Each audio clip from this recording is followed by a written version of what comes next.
Hey everybody, welcome to Webinar Wednesday with Church Communications. My name is Abby McCulley, and joining me today are some of our friends from Checkr. Zach and Lauren are here with us today. Welcome guys, how's it going? Hey, nice to see you. Hi, we're so glad to have you guys with us. We love Checkr, we love everyone at Checkr. And I think most of you out there in our group have seen a lot about Checkr just over the last month. But maybe you guys could kind of just give us a quick little overview of what Checkr is and what you guys do there.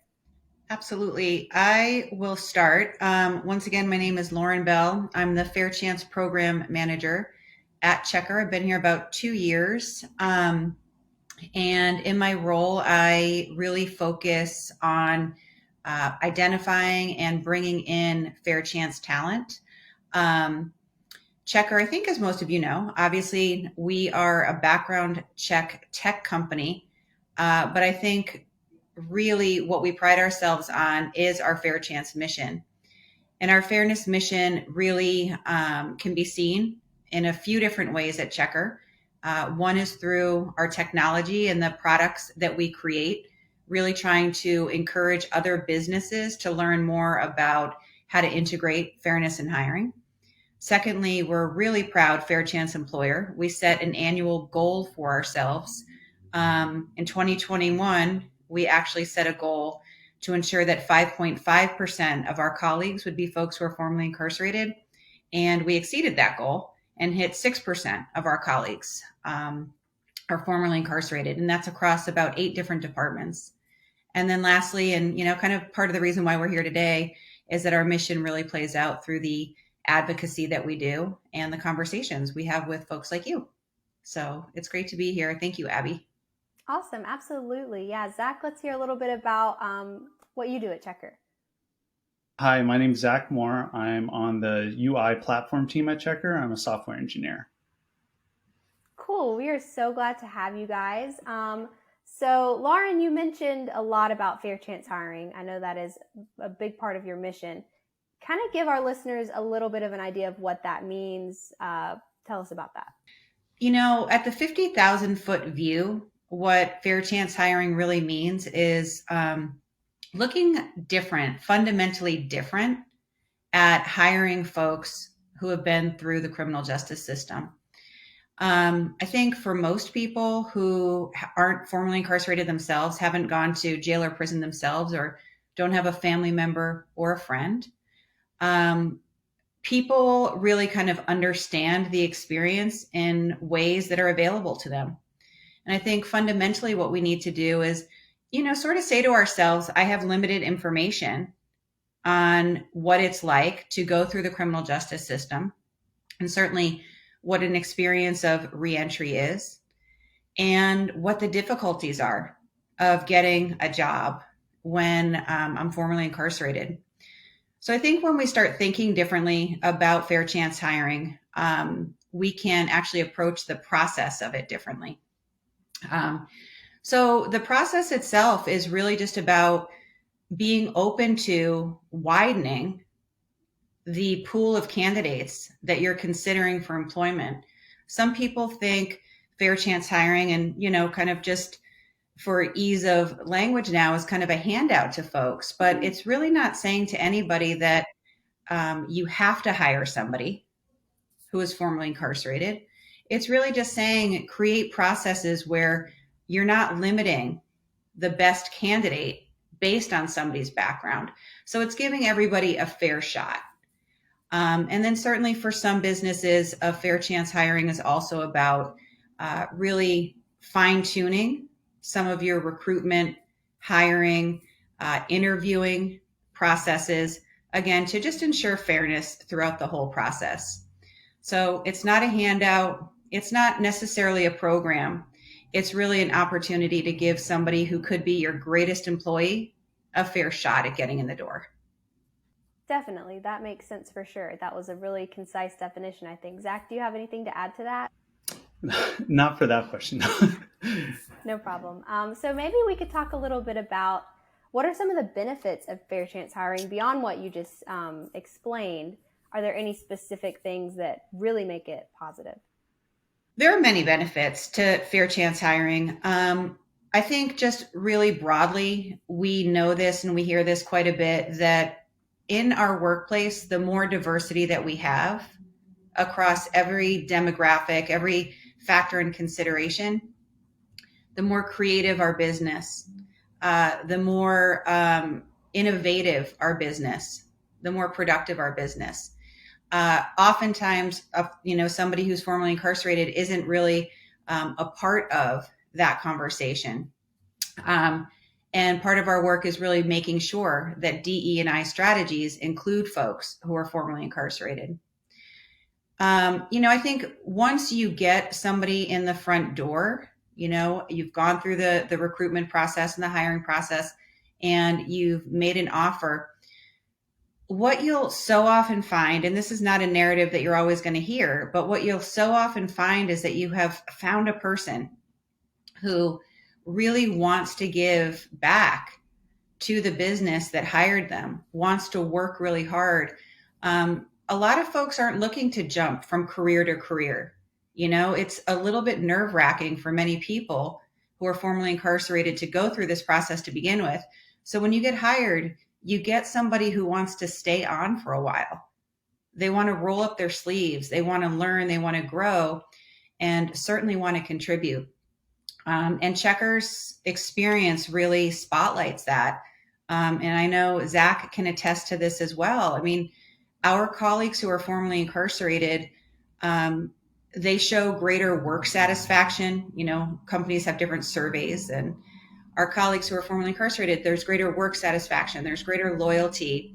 And there's just, overall, as I said earlier, just more retention and just, a contribution of gratitude to the work culture.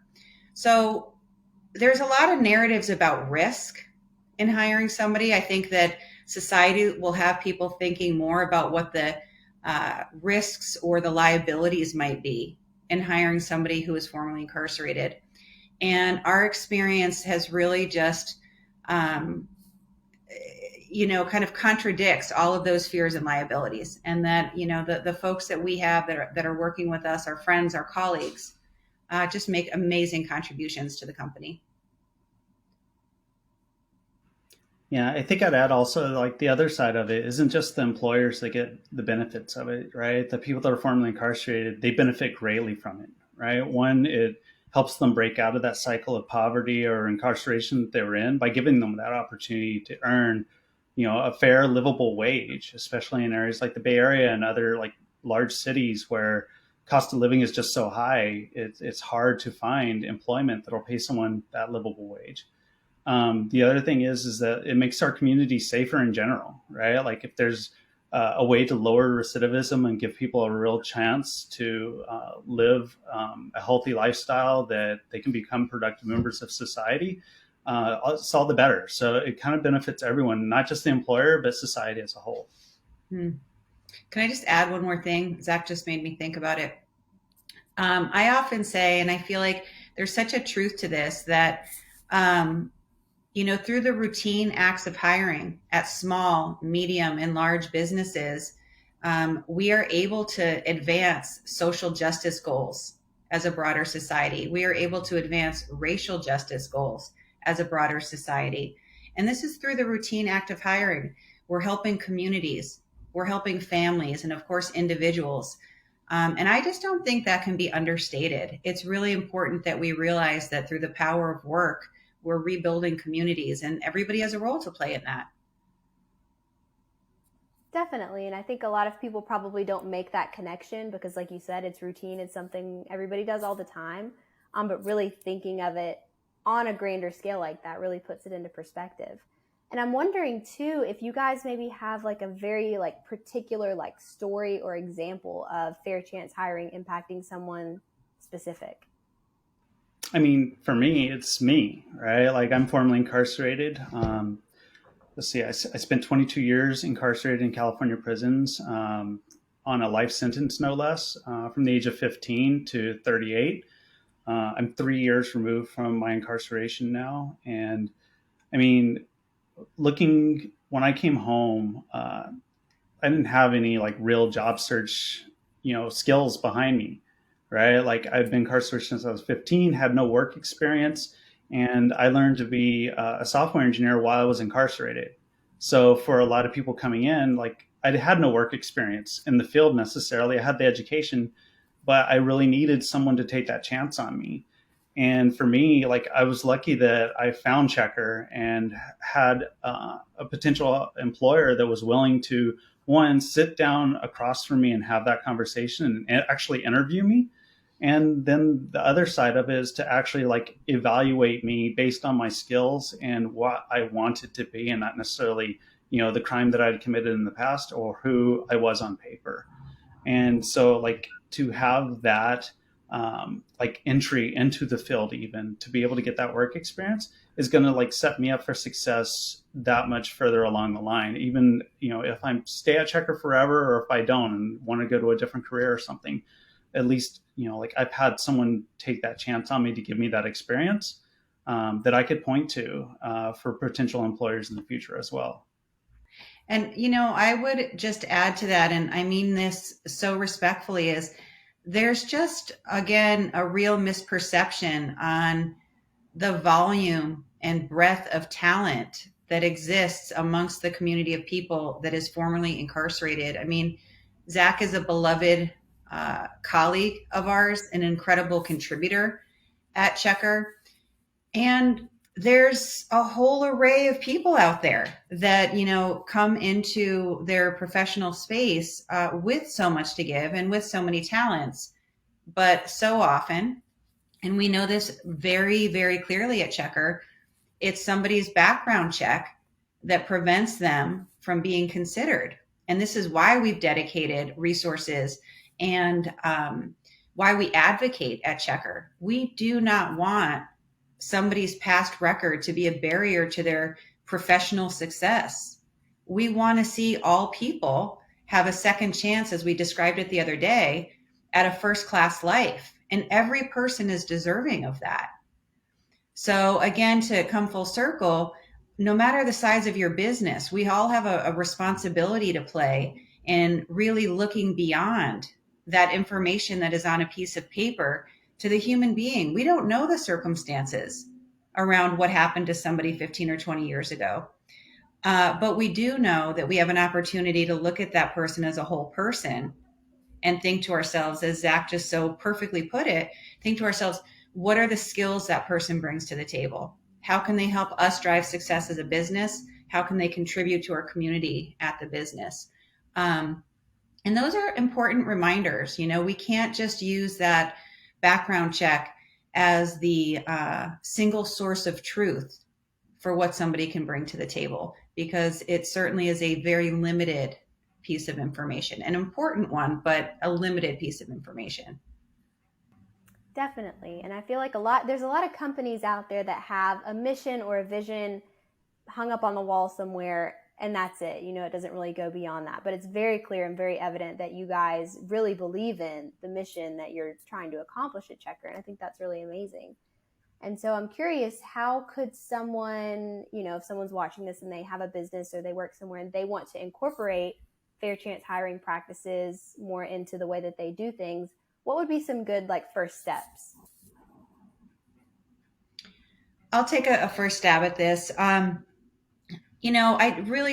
believe so wholeheartedly that one of the very first steps is to just get a little bit more clear on the complexity of the criminal legal system.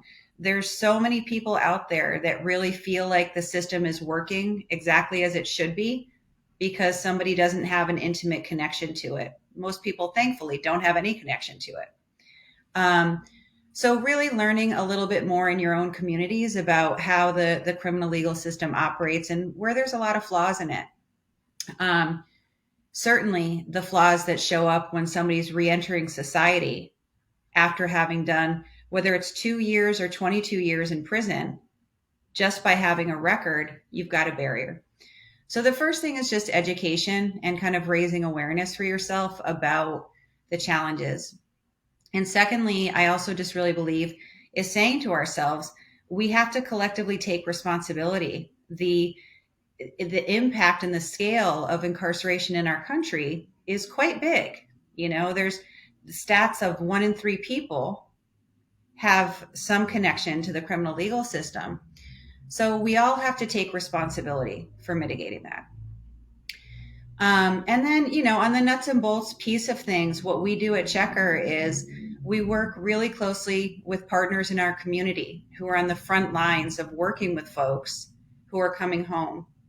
We work with partners who do job readiness training, who do hard skills training, who really do some personal development work and prepare somebody. What are the rigors of an interview? What are the needs of an employer? And they really prepare that person. So we develop a pipeline of people with our partners for open jobs at Checkr. And then as Zach and I said earlier, some of the process is really about creating fairness in your interview process. So asking questions that focus more on skills than numbers of years of experience that somebody might have. If I did 25 years in prison and I just got out, I'm not going to have 3 or 4 years of experience for an entry-level role. But what skills do I have? Let's focus on those. So really doing a skills-based assessment to determine whether or not I'd be a good fit.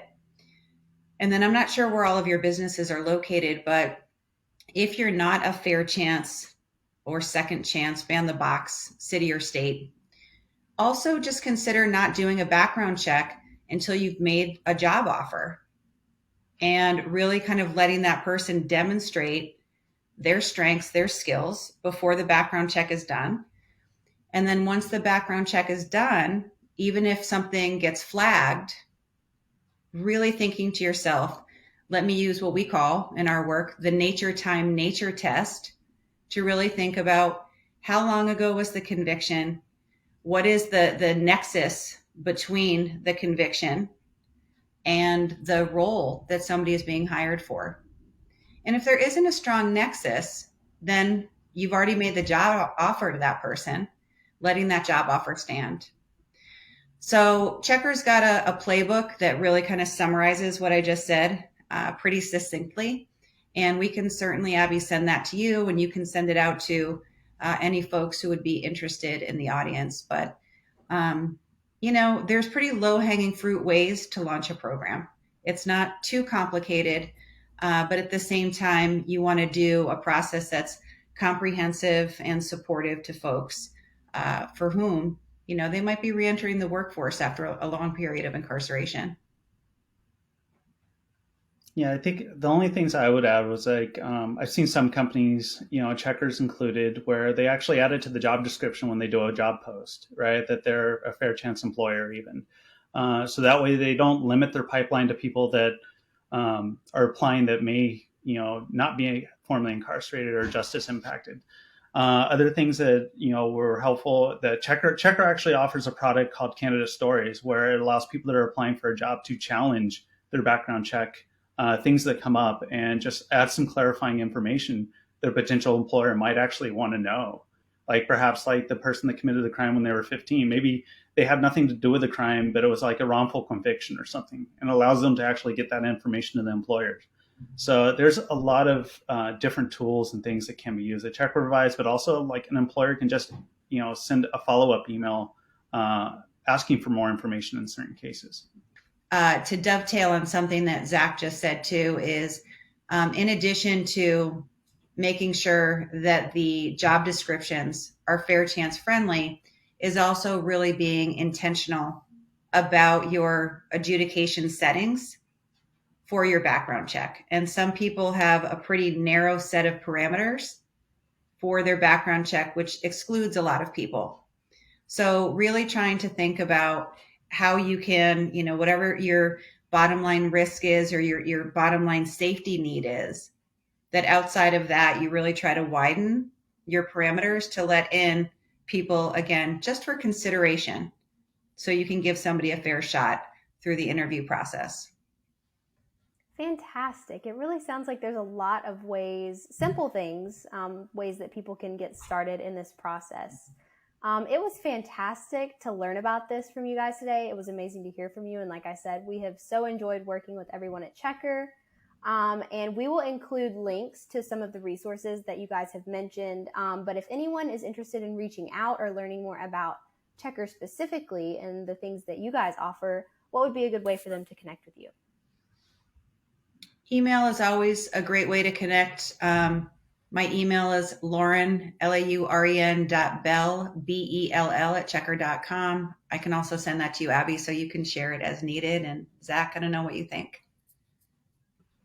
Yeah, same. You can contact me at zach.moore@checkr.com. And yeah, like just if you need to learn more, we're always happy to share information.